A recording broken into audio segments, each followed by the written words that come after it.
दक्षिण काशी तसेच शांतीब्रह्म संत एकनाथ महाराजांची जन्मभूमी असलेल्या पैठण शहरातील अत्यंत नावाजलेले राजेंद्र दिगंबरराव लोळगे या सोना चांदीच्या दुकानाचे मुख्य संचालक मुख्य मालक राजेंद्र लोळगे साहेब आपल्यासोबत आहेत।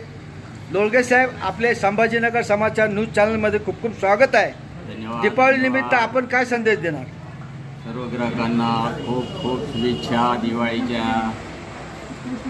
बरं, आपण गेल्या 25 वर्षापासून ग्राहकांना सेवा पुरवत आहोत आणि याच बळावर आपण आज पैठणमध्ये आणि पैठण तालुक्यामध्ये अत्यंत लोकप्रियतेच्या शिखरावर आपण जाऊन पोहोचलेलो आहे। याचं श्रेय आपण कोणाला देणार? ग्राहकांना। बरं, याचं श्रेय ग्राहकांना देणार आणि यापुढे आपण कशी सेवा देणार? सचोटीने विश्वास हे महत्त्वाचं आहे आणि याच बळावर आपण हे यश मिळवलं।